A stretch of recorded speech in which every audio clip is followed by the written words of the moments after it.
so yeah, so basically that's what we're going to do today. And like I said before, I'll start with a quick recap of what we did 2 weeks ago.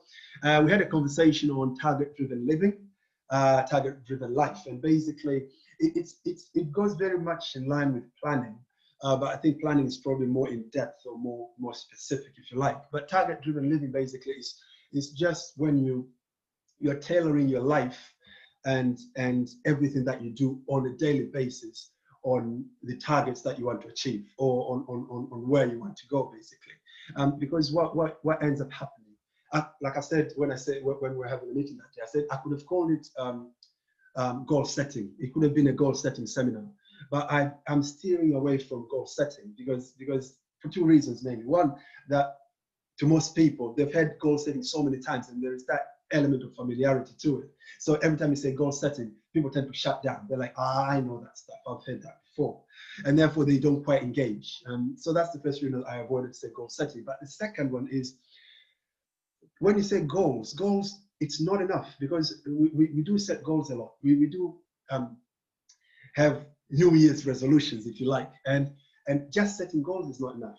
I think what needs to happen is your daily agenda, what you do on a daily basis, your action, your routine, everything has to align to the goals that you've set for them to really make any impact in your life. And that's what target-oriented living or target-driven living is all about. It's not just about setting those goals, but it's about aligning your life in such a way that it is in line with the goals that you've actually set. And today, when Ananda is going to be talking about planning, I'm sure you would see it will feed into that same narrative, and that everything has to be sort of channeled in whatever goals and plans that you have for your future. And so we saw five main areas in that. And the first one was life by design, if you remember.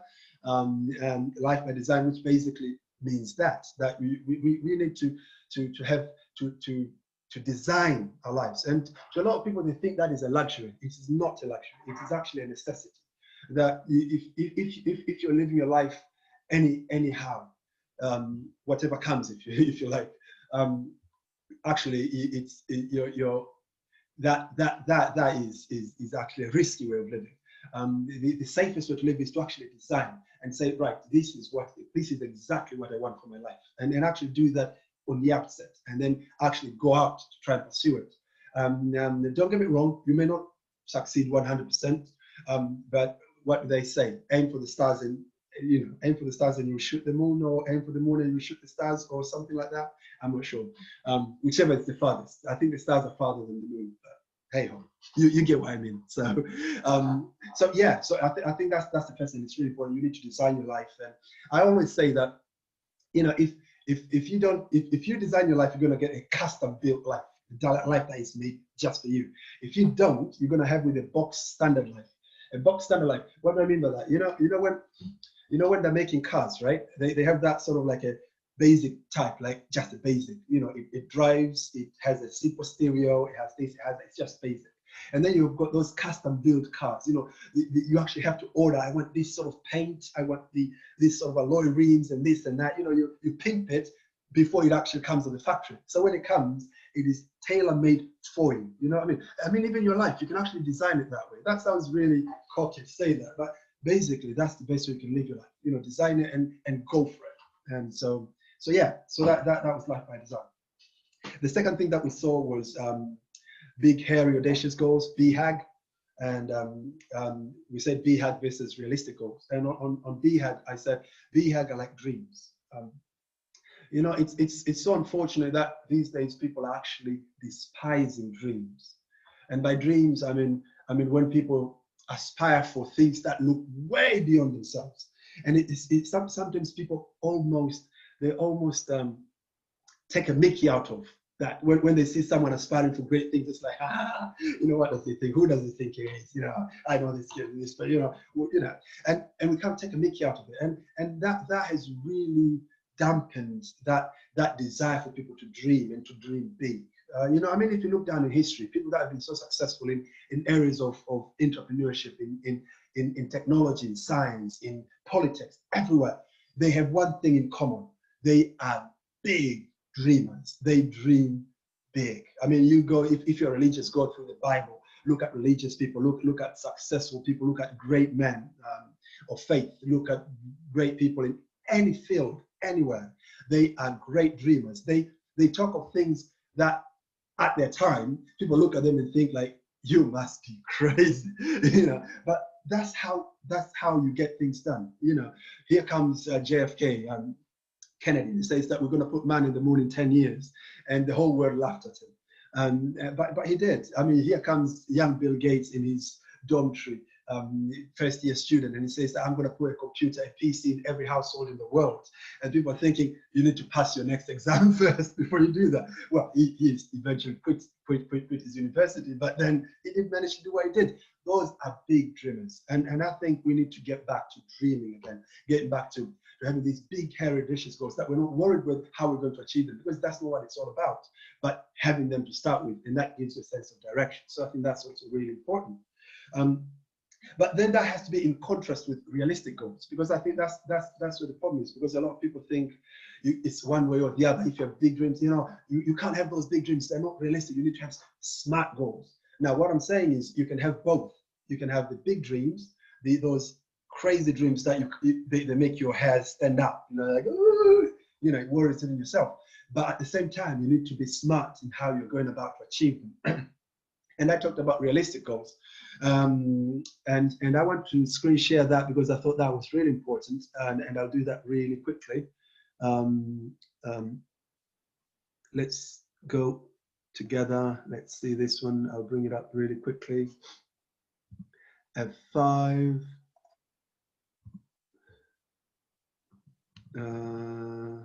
Yeah, can you see that? I said realistic. R is repetitive, exciting, achievable, little or small, strategic, timed, and clear. So those are like realistic goals. What does that mean? It means that once you have your BHAG, then you have to be able to break it down into things that can determine what you do on a daily basis. And what you do on a daily basis, it has to be repetitive, something you do constantly and keep doing it, because the more you do something, you perfect it and it gets better. It has to be exciting. I mean, you can't live a life, you can't live a dull life. It has to be exciting. So you have to find reasons to do what you do with things every morning. You know, if you're waking up in the morning and you're feeling a bit down and stuff like that, then you need to reassess your agenda, your routine. It's not exciting enough for you. You need to find ways to make it exciting, because that's what's going to get you up in the morning and get things done. It has to be achievable. Now, that's the difference between the BHAG and the realistic goals. With the BHAG, it's actually not achievable in your present circumstances, but you're still aspiring for it. With the realistic one, you're setting up the things, the chunks that you can actually deal with it on a daily basis, because you need to achieve it. If you can't achieve it, it's going to demoralize you. So it's be something you can achieve. It has to be little or small for the same reason. Little chunks, something you can achieve. At the end of the day, you can turn around and say, today I set out to do this and I've actually fulfilled that. It has to be strategic. We'll see that a bit later when we're talking about a bit about planning. So it has to be strategic. It has to be grounded. It has to be something that is based on your reality. That's what strategic means.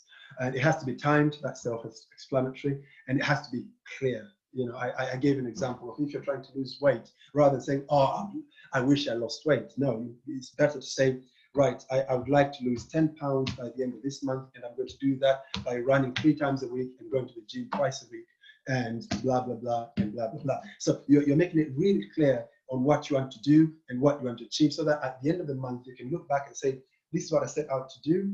Did I do that? Yes, I did. These are the results that I was expecting. Did I lose 10 pounds? No, I didn't. So I failed. So is it realistic to say that I need to reassess my plan and go again? Yes. So that's how it should be. That's what realistic is all about. I'll go out of that screen and head back to where we were. So yeah, so where were we? Yeah, so the first one is life by design. The second one is BHAG versus realistic goals. The third one we talked about was to focus on habits. A lot of us, we have really big ambitions and goals and this and that, but what really lets us down is those little habits that we have on a daily basis. You know, we're creatures of habit, and we tend to, if you took stock of your life, you would realize 90% of the things you do are the things you always do. What I mean by that is, you realize you tend to do the same things every day, and you tend to do them almost exactly the same way every day. And that's how we are. That's how we're made. That's how we're wired. That's who we are. So we're not trying to run away from that. What we're trying to do, we're trying to harness the potential of that, because there is so much potential in that repetitiveness, in that element of habits. But then that would be a downfall as well, because then we've harbored these really bad habits that are really difficult to shake. And because we haven't really considered them and say, like, right, these are the things I need to work on and really change. And the only way to change habits is by replacing them with new habits. There is no other way. I mean, if you focus on quitting smoking, but you haven't thought how you're going to replace the time and the energy that you are putting in smoking, it's going to be almost impossible. You have to replace it. If you had this sort of habit, the only way to replace it is put something else in place of it, so that it takes that time. It sucks the oxygen out of it, if you like. And therefore, it's very important in your journey of designing your life, in your journey of having a target-driven life. I think the focus has to be on the habits, because that's what's going to determine, that's the 90%, like I said, and therefore that's what will determine the bulk of your success. The next one is take yourself seriously. And to me, I think this is my favorite. And I said, you know, so many times we're more akin to taking others seriously. Say, if I make a promise to someone, I'm more likely to fulfill that promise than if I make a promise to myself. You know, how many times have you said to yourself that I'm going to start exercises next week, and you didn't? Or you said, I'm going to start waking up really early in the morning and do 1, 2, 3, 4, and you didn't? Or you said, I'm going to make sure that from now on, bang on 9 o'clock at night, I've gone to bed, because I really need to watch my sleep. I'm staying way too late at night doing really nothing. So I'm just going to start doing that, and you haven't. So we tend to break our promises a lot, and I think that has to be addressed. We have to really sort of start with ourselves and hold ourselves accountable and hold ourselves responsible and take ourselves really seriously, and start really taking serious. And it's not just the things we say we're going to do. It's even our thoughts, our ideas, how many great ideas you've had and you thought, wow, this is a fantastic idea. But then you turn around and life doesn't work for you, and you forget about it and you do nothing about it. And therefore, all these things are things that we really need to address. These are the things that we really need to work on. Taking ourselves seriously, jotting down all ideas we have. I talked about journaling. You know, you need to start journaling, having a book that you're writing your great ideas, that you can go back to, not just the one that you write and forget about it, but you write it down and you go back to time and time again. We talked about writing your goals down, not leaving them in your mind. Don't trust your mind too much. So all these are the areas that we discussed last time. So I'm just kind of going really quickly to make sure that for those who are not here or those who are here would kind of get what we were doing. And I think it'll go really well with what we're going to talk about as far as planning is concerned. The last thing we talked about was life balance. And life balance is great, because when we talk about life balance, we're talking about keeping an eye on all the areas of your life. And we're talking here, you know, the wheel of life. You're talking about area of finance, area of business, area of lifestyle, area of relationships, area of family, area of spiritual matters, area of mental and mental development, and education, area of what's the 8th one? I can't remember it. But you've got 8 areas, and that really determine a person's success. When you talk about success, you'll be defining it in one of these areas. And therefore, when you talk about life balance, is that you have to look at this thing holistically, because a great downfall of a lot of people is when they skew their success in one area and neglect the others. How many times have you heard of people becoming so successful in their careers, in their academics, at their professions, business, they become multi-millionaires, but then they become so poor in their relationships, they ended up in divorce or whatever it is, or they don't connect, they lose friends and stuff like that. Or you hear others who are really good in their lifestyle and they mess up in their business. You know, they're lifeists, you know, we call them. You know, they're really good, they're out there, they have relationships, they do this, but they've ignored their business. So their income goes down and they start struggling. And so sometimes life balance can let a lot of people down. And usually when you switch one side and the other part suffer, eventually they'll pull you down with you. And therefore, it's very important to kind of have this holistic approach when you're trying to develop yourself and make sure that nothing is left behind.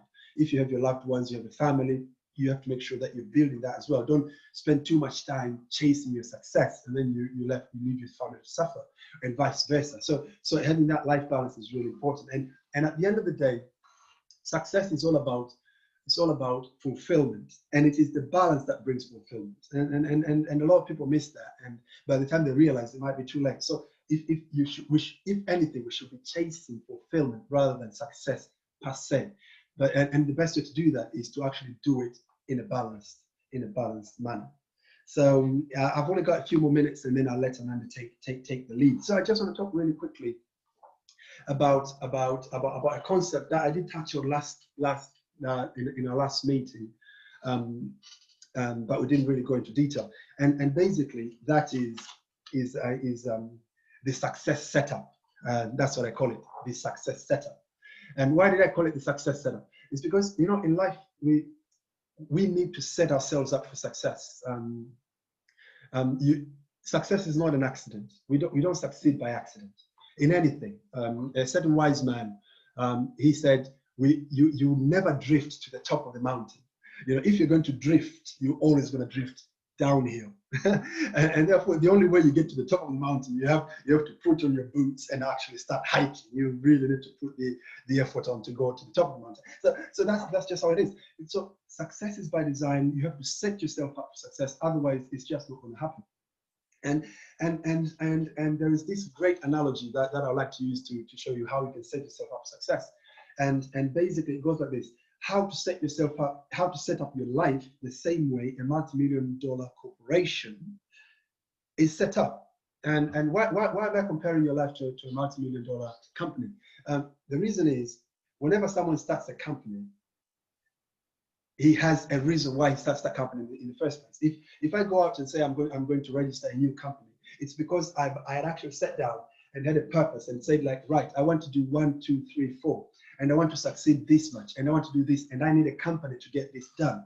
And therefore, when you start that company, you're starting it from day one with a vision of where you want it to go. And therefore, the company is always set up to succeed, if you like. And therefore, everything that a successful corporation does is geared towards the success of that corporation. And now, if we can learn to set our lives the same way, for success, that is, and I think we'll see more fruits in it, because the problem with our lives is that so many times we end up with the opposite, and the opposite of setting up your life for success is getting into survival mode. You know, survival mode. You know, intrinsically we are survival beings. You know, survival beings in a sense that we do just enough to survive. You know, so on a daily basis you're just doing enough to survive. You're just going to work just enough to be able to pay your bills. You're doing that business just enough so that it can just break even. You're loving your wife just enough so you don't get into trouble. Everything is just enough. We're survival beings, and somehow that makes us, that is like the comfort zone. That is like the status quo. You kind of, that area, you don't want to step out, you don't want to spread out. It's kind of comfortable, you know what I mean? And that's not the way to live. I think we need to take more chances and go out there. You know, like a company, you start a company, you're out there to win. You're not out there to sort of trade the waters and see whether it works or not. No, you're out there to win. You're out there to be successful. You're set up that way. And I think our lives need to be set up the same way to make sure that it becomes successful. So let's look at a couple of things that a company does, and then we'll leave it for Nanda to take over. A company has a vision, I said. And in our lives, that is a sense of direction. If you're looking at yourself, you need to have a vision. And somebody must say, what is a vision? What's the vision for my life? Oh my goodness, these jargons. Oh, this is crazy. This is difficult. You know, no, it's just you having a sense of direction, knowing what you're trying to achieve, and really sticking to it. Because I think that's the problem. We don't focus enough on what we're trying to achieve. And people do this differently. I mean, some people use vision boards, and because it's something that keeps them on track, you know, so they write their vision. There are things they aspire for, using pictures and this and that. Others, they talk about it a lot, you know, and people might call them pompous, but it works for them because the more they talk about it, it keeps them at check. It keeps them like this. That is the most important thing. I mean, if you go to any corporation, you walk through the door, the first thing you see is the vision. Sometimes it's actually inscribed on that thing. Why do they do that? They don't do it for the show. They want every person going in to have that same mindset, that same mentality. And half the time you go in their meetings, everything they talk about, they'll be talking about the same vision all the time, from their board of directors all the way down to the managers, all the way down to the lowest officer in that corporation. Because why? The more they talk about it, the more they engage in it, the more they are aligned to it. So vision is really important. It brings clarity and it becomes the forefront of the agenda. Number two, planning. I really don't need to spend time here because Ananda is going to do this justice, I'm sure. But planning is also really important. Now, planning in a nutshell, what planning means is that you rather than just having a vision and leaving it like that, you need to have it laid out all the way down to what you are going to do next. That's what planning means. So it's you aligning your vision in such a way that it informs your next action. So it's from planning is everything from vision to action and everything in between. That's what planning is basically. So Ananda will do that justice. She'll talk about that and we'll have a lot of fun with that. Third, specialization. I mean, any successful corporation, it's all about specialization. You put people at the right place. You put people where they have their maximum impact. That's how a successful company. And you hear a lot of companies that have failed because they failed to do that. They have great people. They've got great assets. They've got people with great potential, but they keep misusing them. They keep putting them at the wrong places. They keep not really utilizing them to their maximum. And as a result, they fail. So they had a fantastic recruitment, but once those people come on board, they fail to actually utilize them to their fullest potential. And that comes down to specialization. And when it comes to your life personally, that speaks to the area of routine. We talked about routine, and we talked about the power of repetition, because the more you repeat things and keep doing them again and again, you become more of a specialist at it, and it becomes more of a habit than anything else. And us being creatures of habits, the more habitual you are in the way you do your life, the more successful you are. It's as simple as that, and therefore that's where you want to get yourself into, become really specialist. There is something I always say, that people talk a lot about diversification. We talked about this when we were talking about finance. That when you're doing things, you need to diversify. Make sure that, especially in business, people say, don't just do one business, do that business, do this business. You need to diversify. I have a completely opposite philosophy, and you're more than welcome to disagree with me, but this is my philosophy. As far as business is concerned, specialty is the way to go. You just need to be as specialized as you can. You need to be the guy to go to as far as that your niche is concerned, and be as specialist as possible. But then, because in reality, you just need one good idea to succeed. I mean, look at all great people. They just needed one thing. They didn't need many things. You don't need many things to succeed, just one. But then when it comes to investments, however, then diversify. So specialize in business, diversify in investments. Never diversify in business. You end up being a jack of all trade. I believe you've heard of that English saying, jack of all trade and master of none. No, you don't want to be in that category. You want to be a master of one thing and investor of all trade, if you like. So specialization. Number 4, accountability. Now, this is a big one. I'm sure when Amanda is talking about planning, she'll talk about accountability and feedback, because that's also really important. That's part of an area that in our routine life we don't often do. We don't hold ourselves to account. We don't look back and say, right, how can I improve? How can I do better with the things that I did? Yes, maybe I got some results. How can I do that? We never do that, and it's very unfortunate, especially with African cultures. There is this saying we tend to say, it's the will of God. When things go wrong, we tend to almost like use this blanket, say, it's the will of God. Basically, what we're saying is, we don't want to talk about it anymore. That is in the past. Leave it. Forget about it. We'll move on. But that's not the way to go. If you're running a multi-million-dollar corporation and there is a glitch, a tiny glitch, you never turn a blind eye on it. You actually investigate and say, what is that glitch all about? Where does it come from? How can I make sure it doesn't happen again? How can I make sure it doesn't catch me off track and off guard next time?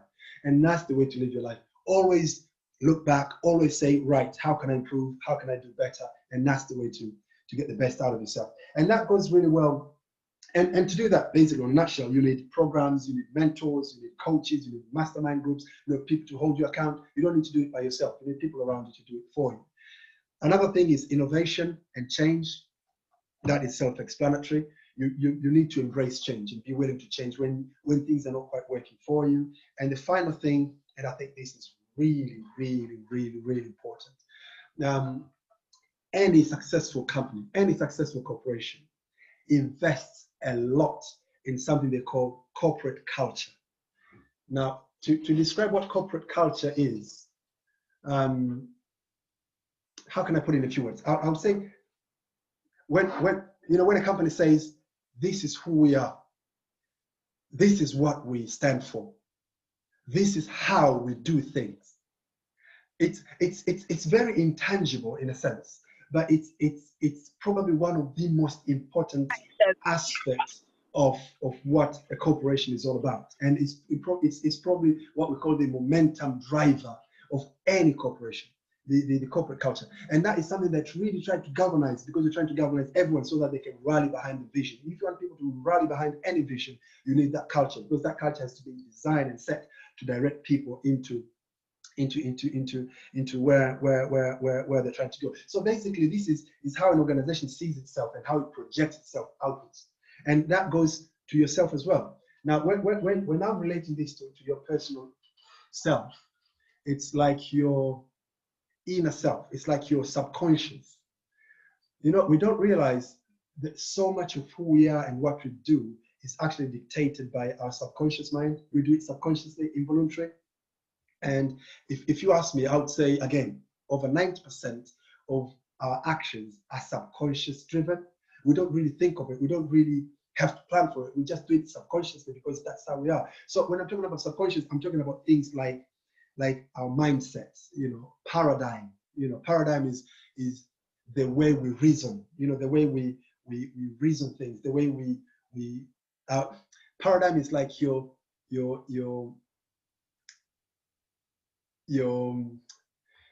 do you call it? Your point of view.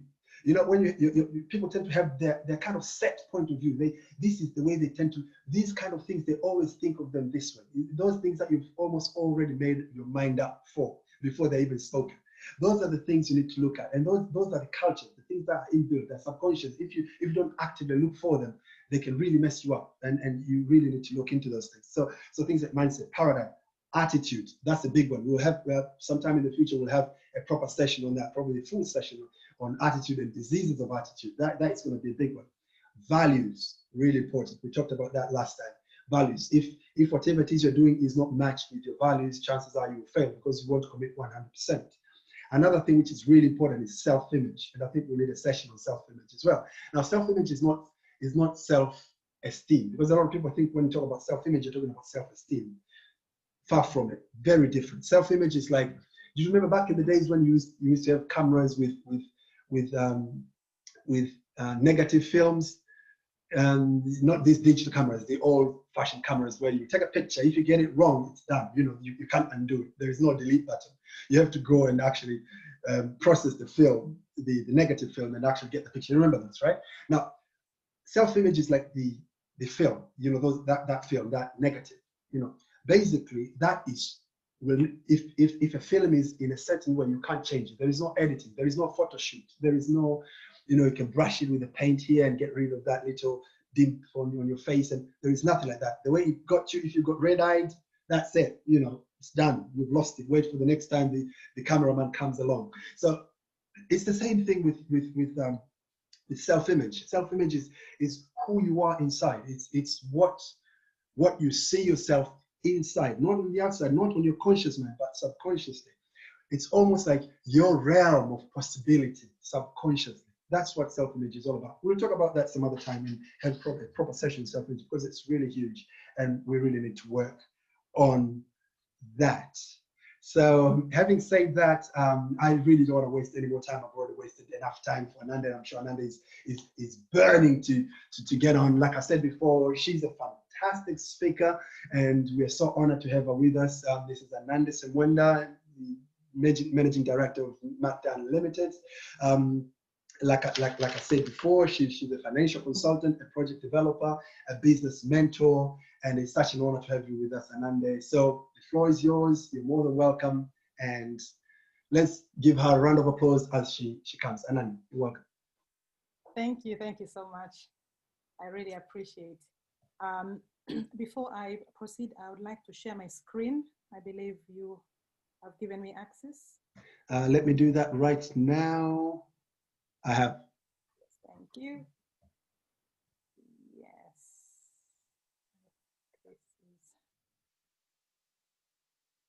I believe I am there.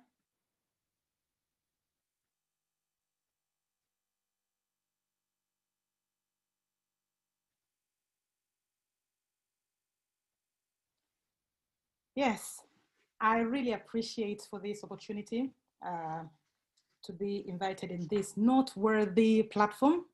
I am humbled to be able to share with you this topic of better planning to achieve success in your daily routine. As I've been introduced, I'm Anande Semwenda, Managing Director of Macna Limited. We help businesses and individuals access funding if they cannot get it from the mainstream bank. We are also very much engaged in African development. And as a result, we have developed projects, initiatives, programs for the African development and transformation. Yes, the topic of planning is very massive. It can be tackled in various ways. As we've seen, Dr. Charles has spoken a lot about planning and other things of self-development on different angles. So I'm really hoping that I'll be able to complement what is said, and more importantly, giving it a different angle or a different twist to it, so we can all blend in together and move on the same page.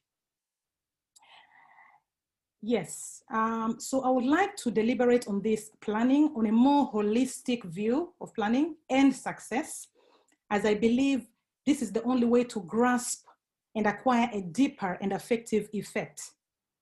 So I shall move on.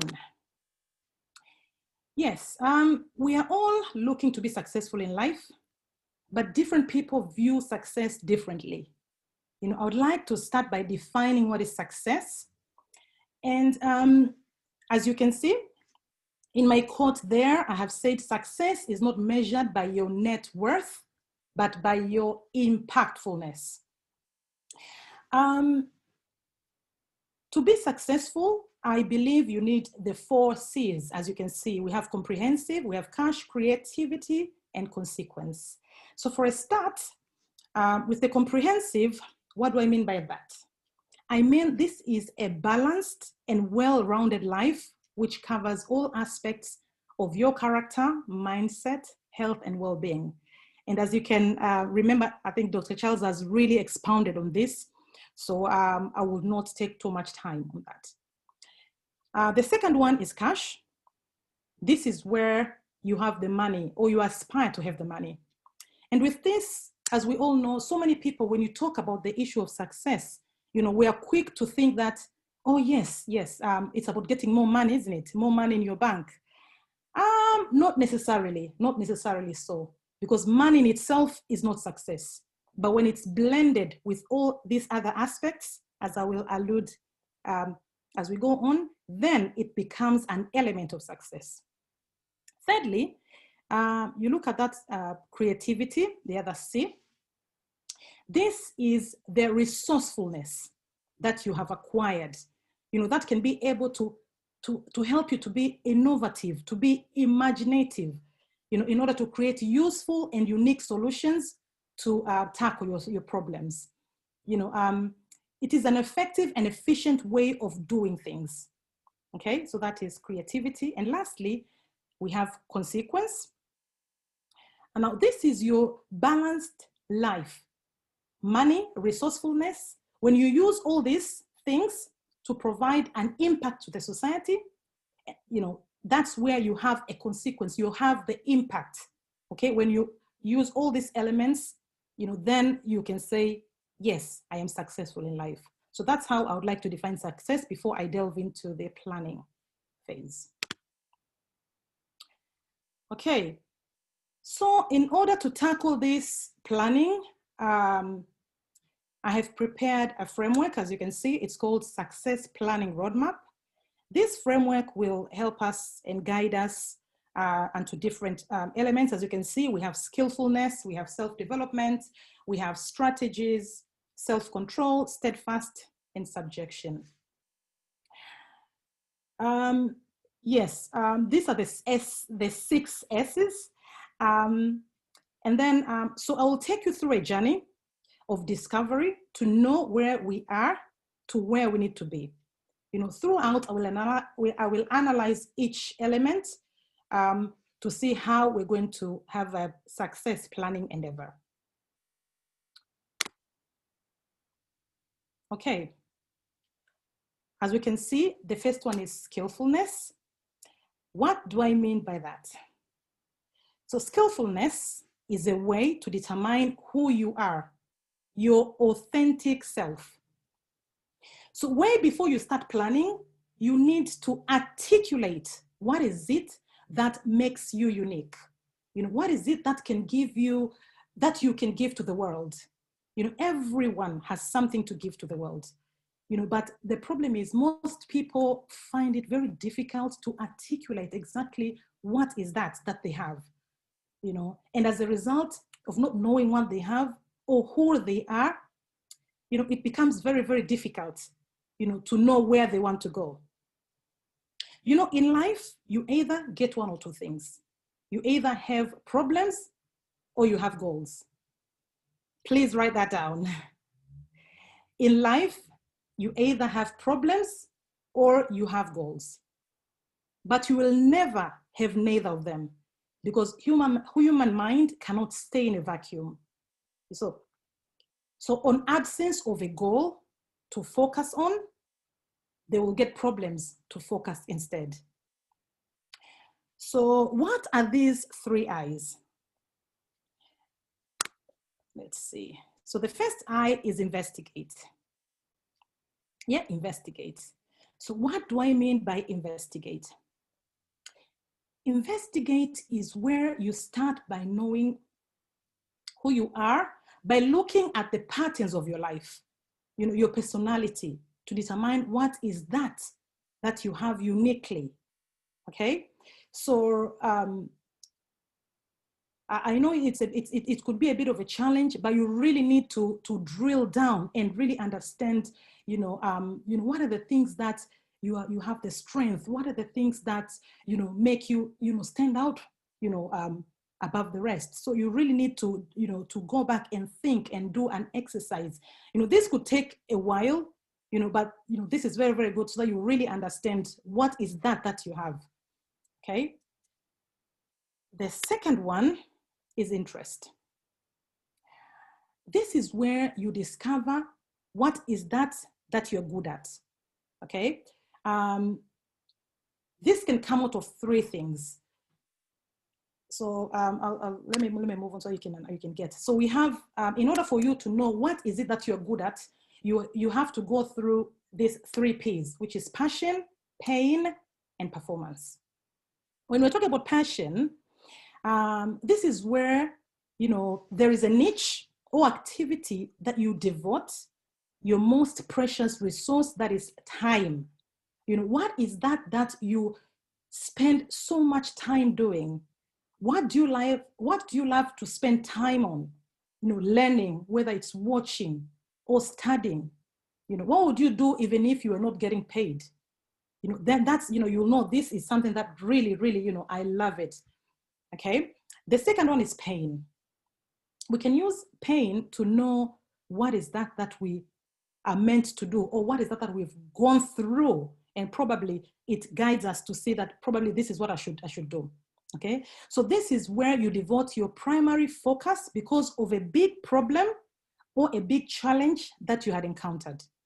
You know, perhaps you experienced a personal loss or pain in your life or business, which sent you on a quest, a voyage of personal discovery to hunt for a solution. You see, potentially you might feel like this is a calling, you know, because of what has shaped you, you know, the things that you've gone through, the pain, the challenges in life.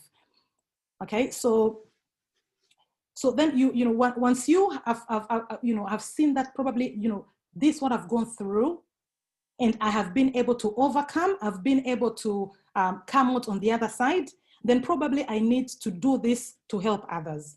So this is something that will guide you. Probably that's where you're destined, to go. The third one is performance. This is where there is a niche or activity on which you have high levels of natural ability. For others, it may seem difficult or even impossible, but for you, it's easy to perform better than others. You see, some people, like my son, it can be music. He was like my son. He was very, very interested in doing, piano and then drums, and then all of a sudden, no, it was guitar, I think. No, it was drum for starters. He loved drums. He loves music overall, but he used to do so much drums and exercise at home. But then one day, I started seeing him doing, music in church, and I told him, you know what? If you haven't practiced, don't even bother. Do you know what I mean? You need to make sure you practice. So I just forgot about it. And then I was just in a room, and then one day I just heard him doing piano. I've never heard him practicing piano. But then he just started to do piano, and it just was smooth. And I thought, my goodness, if you have that natural ability, it's so natural to you, that others might think like, goodness me, it will take me like months and months to do it. But if you have that natural ability, it becomes easy. So you'll definitely know that, me and music, that's that's where I need to go. Okay, so let's move onto the same element. Remember, we are still on skillfulness. One of the 6 elements of planning. Okay, so the third one, as you can recall, we had already done investigate, we have done interest, which we had gone through the 3 P's, and now it's inquire. Yes, here is where you can ask others to know or to tell you and to describe what is that you're particularly good at. Sometimes it's difficult for you yourself to reflect on your life, but then you could, when you ask others, they're more likely to know your strength. If they know you, better, if they know you for a while, they're more likely to pinpoint, I think you're really good at this thing, or probably you might find that you're always receiving compliments of specific things that you do very, very well. So you should take note of those and know that if you develop on those, then probably you really do very, very well and achieve success. Okay, so we move on to the second element of our success planning roadmap, which is self-development. As you can see here, we have the 4 A's. I'll just move on because self-development is, at this stage, is a bit self-explanatory. Here, as you can see, I've got a quote here that I did, that self-development is a link to greater heights. A more fuller explanation that I coined as well on the same note of self-development is that I said self-development is a lifelong process of improving skills, enhancing knowledge, and shifting mindset. The better you become, the easier you can realize your goals and help others achieve theirs. Yes, so let's move on the self-development. Here we have the first A, which is art. So what do I mean by that? This to me is the most forgotten element. People are very quick to set goals, to prepare strategies, but they fail to develop themselves in terms of skills, in terms of skill set that will take them from where they are to where they need to go. Whether your goals is driven from passion, pain, or performance, you need to perfect your skills to be able to do better, to be able to make finer distinctions. This will enable you to stand out from the rest. So you'll find people have got, they have the capacity of doing well, but because they're not spending time to fine tune that art or that ability, then they forfeit the rewards that they will get later on. Yeah, so they just take it as, yeah, I know how to do music. So they assume that, that's okay. You have to fine tune it. You have to really spend time and practice, and do it continuously. The second A is attitude. This is where you seek to change and improve your mindset. You know, the first A was about skill set, but now this is about mindset. I know Dr. Charles spoke a bit about mindset. So yeah, it's very, very important. Mindset is one of the key ingredients to break or make your journey of success. We all know a common phrase that says, you can't teach an old dog new tricks. You know, the same is true on a journey where if you want to go from somewhere, from where you are to where you go, you need to change your mindset. You know, mindset is everything. Having the right mindset can make a big difference between success and failure, as it is rooted on the belief on your belief system. Okay, so deep down in your subconsciousness, you know, that mindset, you have already that rooted mindset. So if peradventure you have a wrong mindset, a poor mindset, a poverty mindset, a static mindset, not a growth mindset, that will really hinder you from moving forward. You know, as we said earlier on, success, it's a balanced life. You have to have a balanced life, and everything has to be in place. So we have different aspects of mindset, too numerous to explain at this short time. So I will, you know, because we have a framework as well for mindset, so I really don't want to go deep down. Probably we'll have some other time we will discuss. So we shall proceed. The third element of self-development is addressing weakness. What do I mean by this? This is where you reflect and put measures to work on your bad habits and roadblocks that will hinder you to go to where you need to go. You see, so many people, we have so much weaknesses in our life, but we are not reflecting on them. We're not reflecting on the bad habits. We're not reflecting on the things that are constraining our moving forward. So that is very, very important, you know, in your self-development, to see what are those things that are hindering me? What are those things that are making me not progress? Probably it's fear, you know, probably, you know, it's procrastination. So all these things you need to address in self-development. Okay, so the last aspect of A is associate. An African proverb says, if you want to go fast, go alone. But if you want to go far, go together. You know, so this links into associate. You know, with associate, you need to find and mingle with like-minded people who share the same aspirations and goals like yourselves. This is very, very important. And I think it's very much so, it very much so resonates with us, especially as Africans, you know, coming to this land. You know, we normally spend so much time with the people of our race, and we don't so much we don't think of where can I find like-minded people who have the same goals like I have. So as a result, we are just positioned in probably with the people whom we meet probably in our worship places, or in our cultural setting, in our, you know, people whom we know, you know what I mean, or people whom we work with, and which is very, very good. But we forget that we still need as well people who share the same goals as us, people who will help us to take us to where we need to go.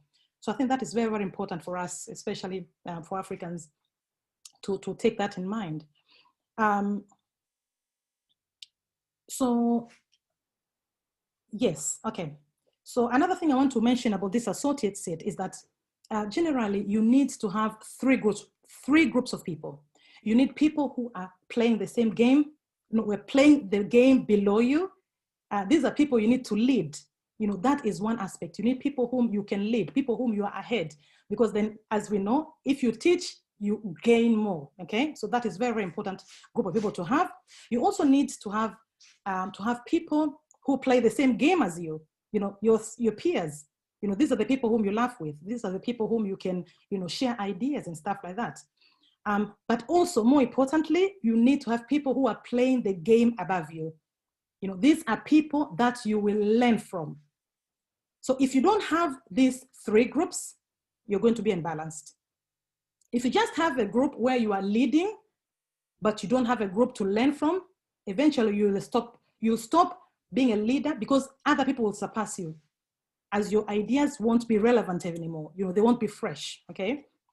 You won't be current. If you're just laughing all the time, that's that is very, very good. But you're not serving people, and hence you're not growing. You know, you are just hanging out. If you're just learning and you're not giving, but you're just getting, you have to understand you are for giving, but also you are for getting. If you don't have these three groups, these three peer groups, it's going to be difficult to win and develop. Yes, so we move on to the third element of success planning roadmap, which is strategy. At this juncture, you already know where you are going. You have already established the skills you need to acquire, the mindset shift that needs to happen. As well, you have already reflected on the roadblocks that would hinder you to reach your goal, and have noted the networking and the people, the peers that you need to associate. So the next step is to have an effective strategy.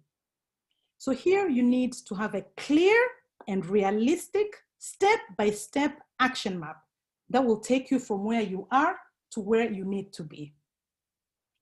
You see, most people have an idea of where they want to be, what they need to do to get where they need to be, but they fail to prepare a strategy. They fail to prepare a systematic way of getting them to their destination. As Tony Robinson said, setting goals is the first step in turning the invisible to the visible. So here in the strategy phase, we have 3 I's. The first I is immediate. I'll just take them on. So we see the first I is immediate, and it follows by intermediate, and then there's the invisible. These 3 represent the short, medium, and long-term strategy. I guess you thought so. So having a strategy, as we know, entails drawing down milestones by mapping out explicitly the short-term, the medium-term, and the long-term action points to enable you to reach your goal. I'll repeat that again. Having a strategy entails drawing down milestones by mapping out explicitly the short-term, medium-term, and long-term action points to enable you to reach your goal. So if you're looking to achieve your goal in 5 years' time, for instance, you need to have a plan where you will think of, okay, how do I break this goal, break this vision, break this thing that I need to attain in 5 years' time into short, medium, and then that will take me to the long term. So when I'm talking about short term, for me, I believe it's depending on your goal. It can be something that, what can you do daily or what can you do weekly? That is short term. When you're talking about medium term, you can say, okay, so when I do this daily, weekly, what do I need to see? Or what are the milestones that I need to see in, let's say, 6 months, in, let's say, a year? That is medium term. And then altogether, the short term and the medium term will definitely take you to the long term, which is the 5 years for this case.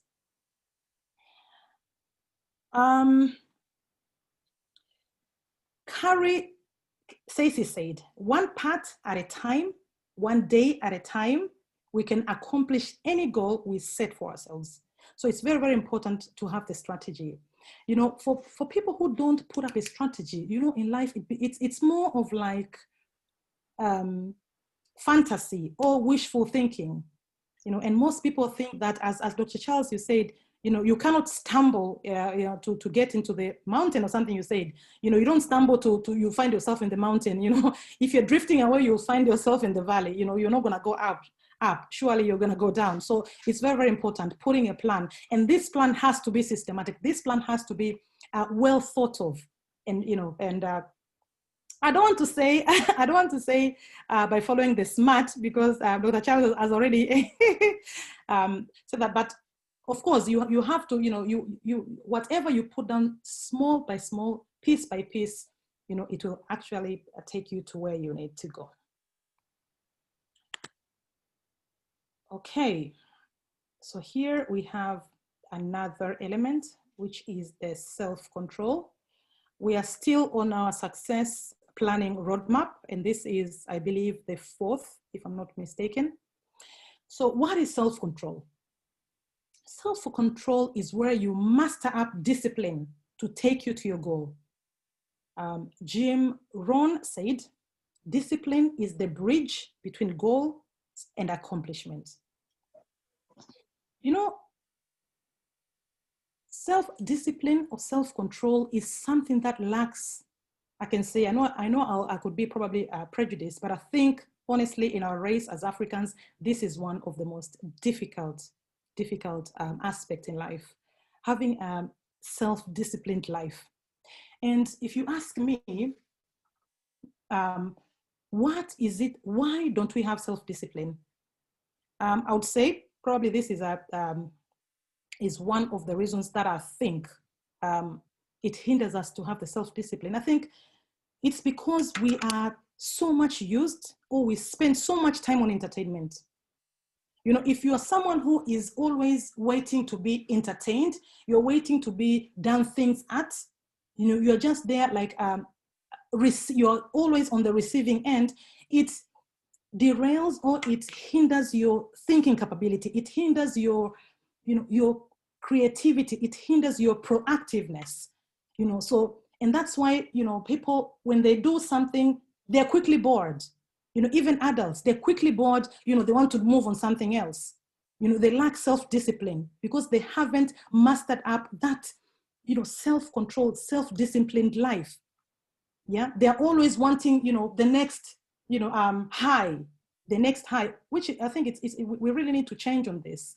Especially our children, we need to ensure that we are helping them to cultivate the stamina, the stamina of having discipline and sitting down and focusing on something.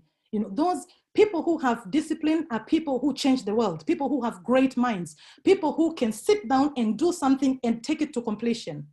But most people, we're always changing goalposts. Today you are doing this, you see another opportunity, you are moving on to the next. You see something else, you're moving, so we really need to work on this. And I think it starts by cutting down entertainment and starting to focus on the right thing.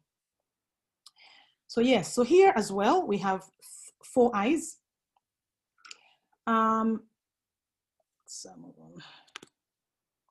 first I is inspirational. So in order to have self-control, you need to constantly remind yourself the motivation behind what you're doing. In other words, your reason why. I know Dr. Charles has explained a bit about this as well. If you constantly remind you that bigger picture, what is that you are working towards?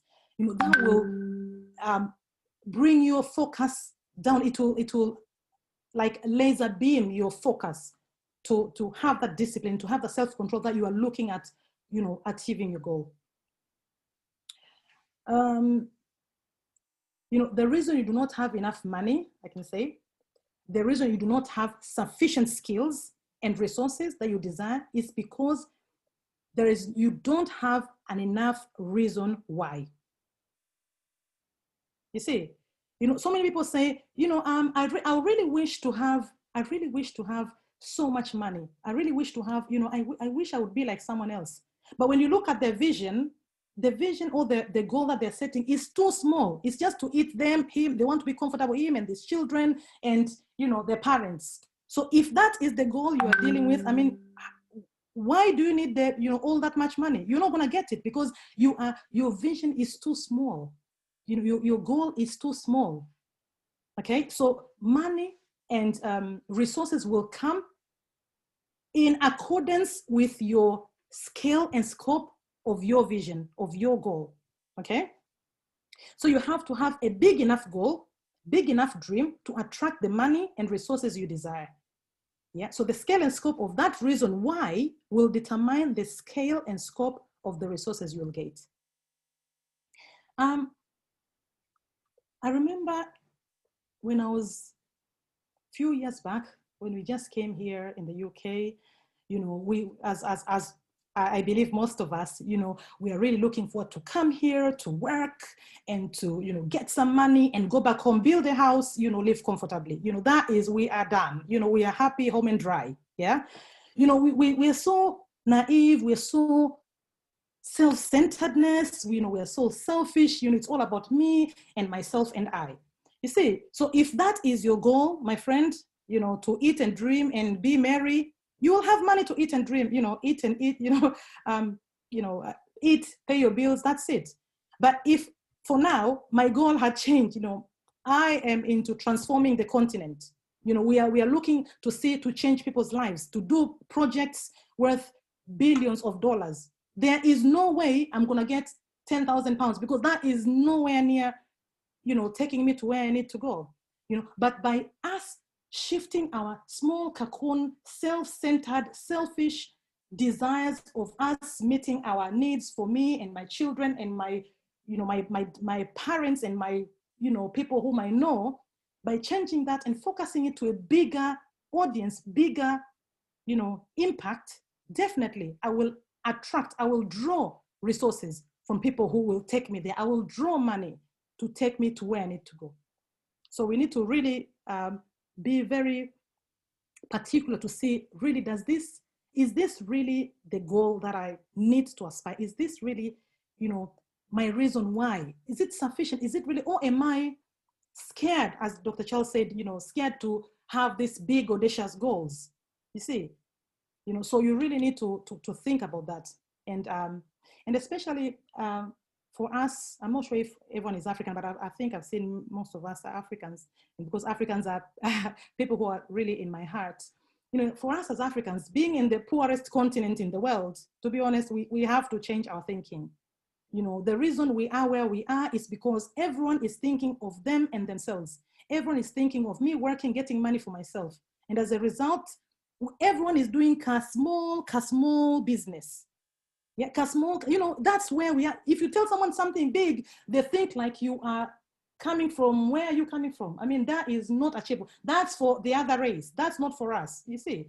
But no, we have to change that. We can do, in fact, if you ask me, I think we are, I can say we're better because we are more persistent, we are more, you know, diligent, we have that drive and zeal, and we have that, you know, energy and that scope than other races. So yeah, so that was the first I. The second I is intentional. Remember, we are still in self-control, which is discipline. So what do I mean by intentional? This is where you cultivate a deliberate determination that you will do what it takes to reach your goal. You need to decide to get out of your comfort zone. You know, you might, it's until you make a deliberate decision that I will do what it takes to get to where I need to be. You have to make that conscious decision, and that's where you're going to apply. But if you just wish, you just hope, you know, I think probably I will start by the grace of God, that ain't going to happen. You have to decide that enough is enough. I'm going to take action. I'm going to take a step. That's when you'll see progress. The next I is important task. Important task is where you prioritize and prepare time for your important activities. You know, that will take you to where you are, to where you need to be. You see, when we're talking about important tasks, is that what are those things that you have jotted down on your strategy that needs to be done? What are those? How do you prioritize them? How do you ensure you do them?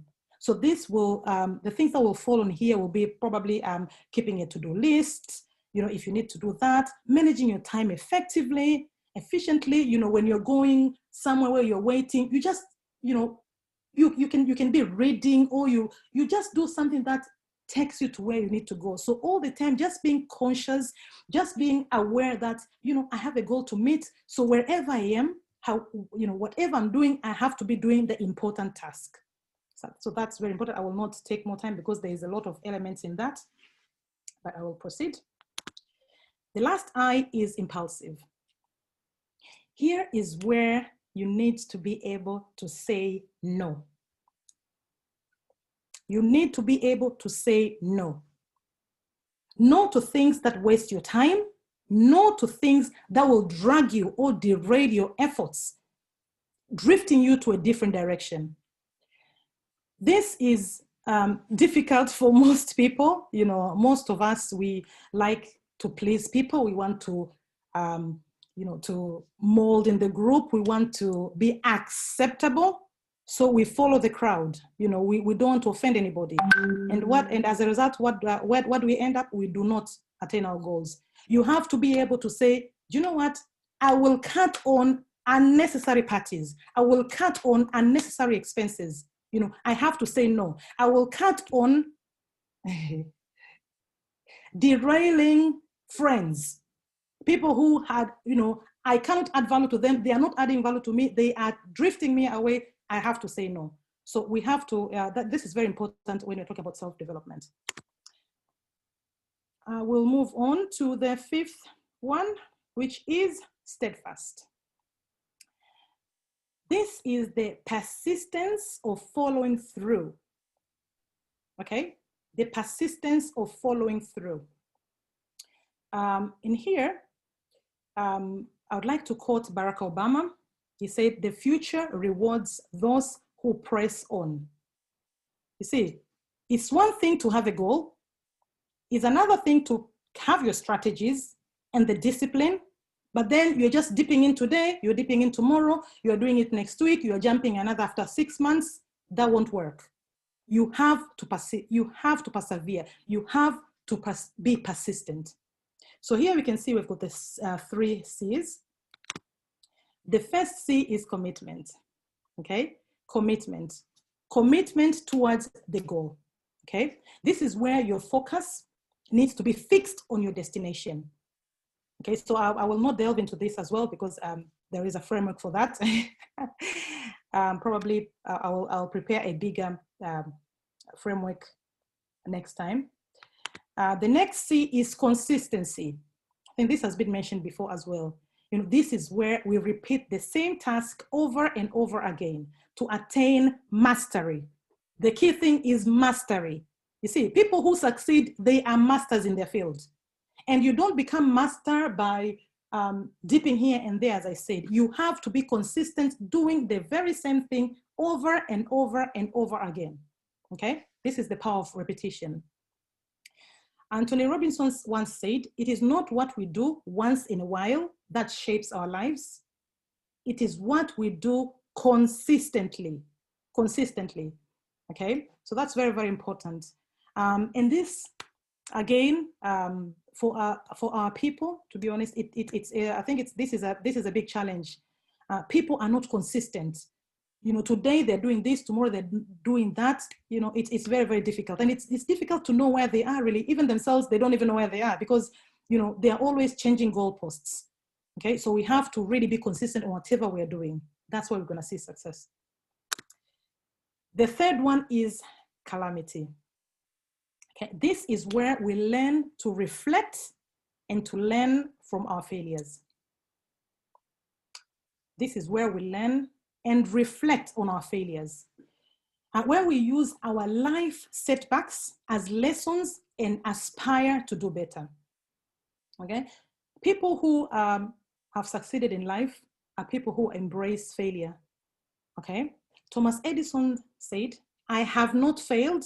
I have just found 10,000 ways that won't work." Can you imagine? Someone is saying they have found 10,000 ways of things that don't work. Some people, when they fail 5 times, 10 times, that is enough to, that's enough. They're not having any more, okay? It's very, very important, very, very important to embrace failure, because failure means I've tried this, it doesn't work. So at least I know I'm not gonna do it again. You go a step further, see? And most things in life, we you can become a mastery of a certain field because you understand the dynamics on that field. And how do you understand the dynamics? Is by doing it consistently. Is by failing and understanding what are your failures and how can you do better? How can you incorporate those failures in your processes, in your way of doing things, in your thinking, in the way you view your field. So that is very, very important, Calamity. We shall move on to the last element. That is called subjection. Now, this is where the rubber meets the road, where we ensure we take action and continue on the right path. Okay? Johan once said, knowing is not enough, we must apply. Knowing is not enough, we must apply. Willing is not enough, we must do. Okay? So it's very, very important. As much as we know, we have to do. We have to have the willingness to apply it. So here again, as you can see, we have our 3 A's to guide us through. And the first A is appraisal. This is where you need to have an accountability partner who can ensure you are on the right track. Okay? Accountability partner is very, very important on our quest to see that we plan our lives, we move on the right track, we attain the success that we aspire. You know, it's very easy if you're in your own cocoon, you know, especially if you're not self-disciplined, to drift away. But if you've got someone who, you know, has the same values as you, someone who is committed to see you through the journey that you want to go, it really helps you to achieve there quicker, and it helps you to focus. So as I said, this partner needs to be someone who clearly knows where you are going. You know, it's no use for having an accountability partner who cannot clearly articulate where you're going. They really need to understand where you're going. You know, that's when they'll be able to help you. And as well, who shares the same values as you. And more importantly, who is firm and ready to make you accountable to the milestones that you have set yourselves. Okay? So as you have your accountability partner, you know, you have to have your milestone, and then he has to be able to, you know, check on the milestone. You haven't reached here. Where are you now? Oh, I went there, a month has passed. You know, they bring you back. Very, very important. The second A is assessment.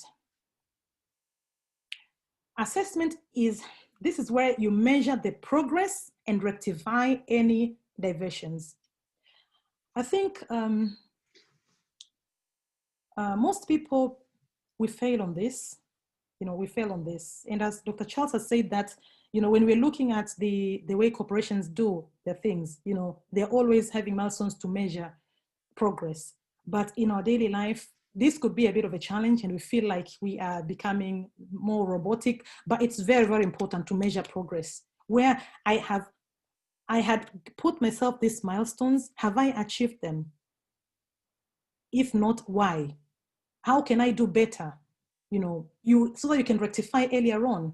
But if you have set your milestone, the short-term strategy, medium term, come to medium, you haven't even achieved short-term. I mean, so how you're not going to reach the 5 years will come and go, and you haven't even reached anywhere. So it's very, very important to measure progress swiftly, you know, as you know, small chunk milestones, and you measure them, and then you rectify as soon as. The third A is award. This is where you celebrate every milestone by giving yourself a reward, okay?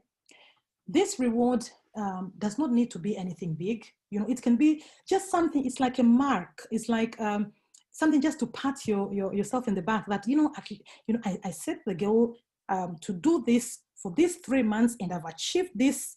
You know, let me go picnic, or let me just, you know, relax today and watch telly. You know, things that really will, you know, just give you that boost, because we really need it, you know. And this will, you know, if we have this many small awards, small rewards, it will help to motivate us and to steer us to move forward. So yes, this is a quick snapshot of the success planning roadmap. As you can see, our framework, is more expanded than this, but I had to, bring it down a bit so that we can ensure that other things will do it later on. So I'll leave you with this. Don't try to fit in when you were born to stand out. Thank you. Wow, wow.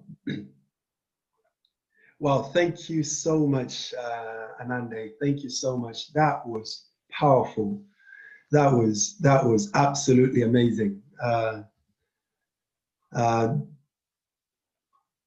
Right. I'm losing the screen here. Hang on a second. Right, brilliant.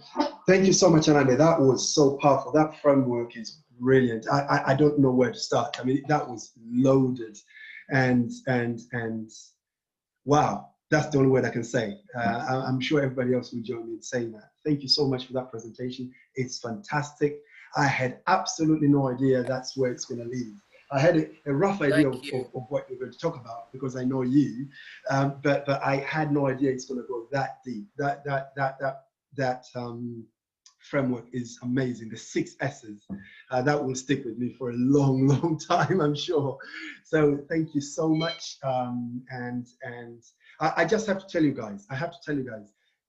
This what Anande just presented here is the same sort of thing that would be presented at, say, this big corporation, Microsoft or whatever, and these board directors will be sitting down and listen to this and pay millions of pounds for it, because basically it's just bread and butter. It's just the same things, but then it's just up to us. What Anande was saying, it's just about putting them to action, changing them from just ideas into action. And you don't need much. You just need one of the ideas, because this is a lot. Trust me, it is a lot. If you want to work on all these things at a go, you probably have your head bust at the end of the day.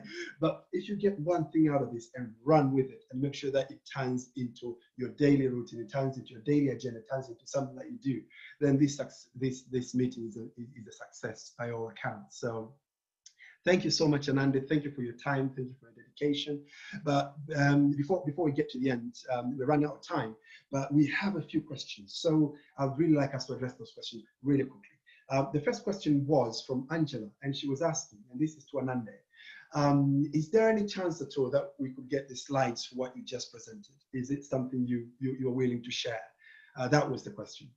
Yeah, definitely, by all means. Absolutely. So she's quite happy to do that, which is wonderful. It's fantastic. So she will share it with me, and then if you want to get it from you, you can do, or you can get in touch with her directly. I think she had put her contacts there. If you're not quite sure and you want to contact her, then you can contact me. I can give you her contacts, and then you can do it that way. But that would be absolutely fantastic. There was another question from Rachel. I didn't quite understand that question. Rachel, if you're still around, would you mind asking that question directly, please? Rachel?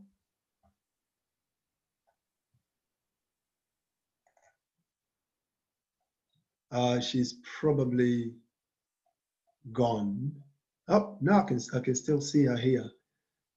Rachel, if you can hear us, if you could ask your question. It was the question about, you asked about, I think you asked me, the question about investment and business or something like that. Let me see if I can get to that question really quickly. Oh, here it is. There are quite a lot of posts. While Anande was talking, there was a lot of interaction going on. People were really engaging into the conversation because it was so fantastic. The question was, corporate culture. You said to invest more. In which way or what does it mean? Invest money or time or people or things in your business? Please help. Okay, I'm not quite sure I understand that question. If you're here, Rachel, you're more than welcome. Just unmute yourself and then you can ask that question. If not, I'll try and answer it the way I understood the question. Basically, when I was talking about corporate culture, I was just trying to make an analogy between a corporation and your personal life. And my model, if you like, is if you can model the way a business is run, the way a corporation is run, because that is always geared to success. Otherwise, it wouldn't be there to start with. if you can model that, then you're on a road to success. And that's what I said. And when I was talking about investment, I think the time I mentioned about investment in business, I was talking about whether to diversify your business or whether to be a specialist. And I think Ananda touched on that as well, that the best way to go, in my opinion, is to be the best you can be in your niche, in your profession, or in whatever it is that you're doing, and just be the best you are, to be the go-to guy, I like to say. You know, the person that if you say today, if you talk about I'm so much into personal development and into public speaking. Right now, if you say leadership, the first thing that comes to mind to me is John Maxwell. You know what I mean? Because he is the guru of leadership talks. I mean, he's the man. He's written books. It's like he's the guy. You know, anybody talks about what he says. It's almost like everybody else is in one way or another somehow following what his teachings are. So that's what you want to be. Whatever it is you do, you need to aspire to be really good and to be the master. You know, mastering. And then I was talking about that, mastering. So specialization is key when it comes to business, what you do. But then I said, if you're talking about diversification, then think of diversification when it comes to investments. And when I'm talking about investment, I'm really talking about financial investments, because people really talk about, I want to do business, I want to do this. So someone is kind of really trying to do too many things at the same time. And at the end of the day, they become jack of all trades, master of none, really, and don't quite achieve anything to a substantial amount. And therefore, that's what I meant, basically. So when you're talking about diversification in financial sense, then investments is where you want to diversify. And as far as your business is concerned, you want to specialize as much as you can, because that's where success is, really. Yeah, I hope I've answered that question, if at all that's what the question was. Right, special time. We're running out of time, but I'll give one chance to anyone who has either a question or a contribution, just for 60 seconds, 1 minute, to ask that question or to make that contribution, and then we're going to wind up. Is there anybody with a question or anything to say? Yeah, You're welcome. I just want to say something. There you go, Paul. Yeah. First of all, as I commented there that I'm blown away with what Ananda shared. I think one of the important things we need to challenge ourselves, especially people who are ethnicity, people who are community, is to have that hunger for knowledge. You know, session like this, we are supposed to be hundreds and hundreds of people. If it was a party or if it was something entertaining, we'll have masses here. So I think we need to challenge our friends, we need to challenge our colleagues if we need to develop and come from where we are to the top. Then we need to have that hunger for knowledge, self-development, you know, and value things like this one. So I just wanted to challenge each other here.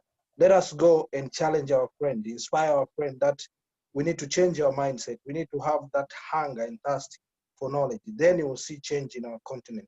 Thank you. Wow! Thank you, Paul. That is really powerful. That is really important. Knowledge is power. That's what it is, and that's what Lifetime Success Seminar is all about. We're trying to engage ourselves in these conversations. You want to bring these kind of conversations in the forefront of our agenda, really, because we have preoccupied ourselves with so much garbage. Forgive me for being so blunt, but there is so much that we've allowed to come into our minds, and sometimes without even our control. You know, right now it's all the talk about coronavirus and about Brexit and about this. And don't get me wrong, these things are important, but there is this saying, the sorority prayer. It says that God grant me the serenity to accept the things I cannot change, the courage to change the things I can, and the wisdom to know the difference. And I think that's what it comes to. I mean, there are things we can't change. I mean, there is absolutely nothing you can do about Brexit. Brexit is done. You know, just let it go, look for the opportunities and make the most of it. That ship has sailed, man. It's gone. But then there are those things that so much out of our control, but they take so much of the suck energy out of us. But I think with times like this and with seminars like this, I think this is where we engage ourselves in conversations on matters that we can affect, matters that we can change about our lives, about our development. And I think we need to engage more in these conversations. So, and I want you guys to be the ambassadors, not just for Lifetime Success Seminars, but for any other engagements and conversations like this, that we can bring ourselves to have these conversations more in our communities. And I believe with this, we will go really far. Like Ananda said, it's not just about one person succeeding or being successful. It's about bringing the whole community with you. And this is how we do it. You know, we talk about it, we engage in these conversations, we build ourselves together, we create networks, we create mastermind groups, we build ourselves together, we hold ourselves accountable, and we change the mentality, the mindset, the paradigm, and we start looking and approaching things differently. And thank you so much, guys. Thank you, Ananda, again, once more. Thank you for your time. I have to say, guys, when I asked Ananda to do this presentation, she was very reluctant at first. She was like, I really don't think I want to do it. And it's not because she's not confident in herself. No, but it's actually quite the opposite. It's because she knew that if she was going to do it, she had to do it the right way. She had to do it right. And she had to give so much of her time in preparing it and make sure that she's bringing value to the table, which she has, and resoundingly, I have to say. So thank you so much for your time. I know that a lot of work has been put behind the scenes for this, and we do appreciate that, and thank you so much. And what we can promise, personally, what I can promise is that I'll work. There are a couple of things I've actually written down, and I think I'm going to start working on them from the word go straight away, and because they were so powerful, and I think I'll incorporate in my life straight away. So thank you. Right. Yeah, I should take this time also to say thank you to Ananda and everybody.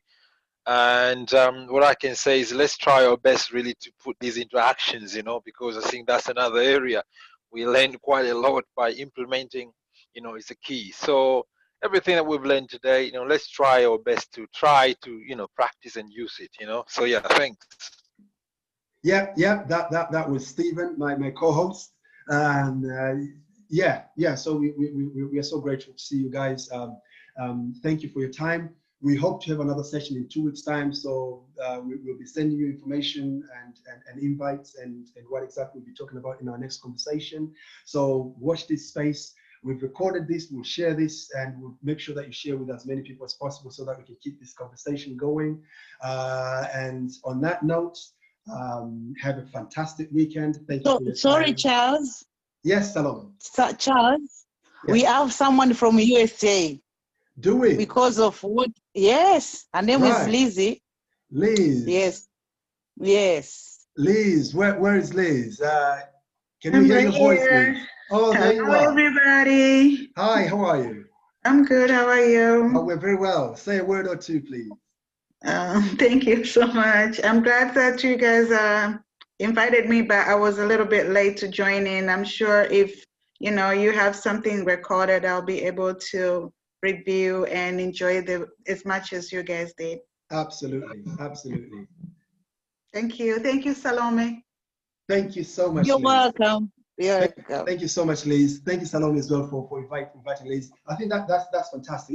If please be an ambassador. Invite others. We have another meeting, like I said before, in 2 weeks' time. So I hope it's going to be a packed session next time. So, in that note, God bless you. Have a fantastic week, and we'll stay in touch. God bless.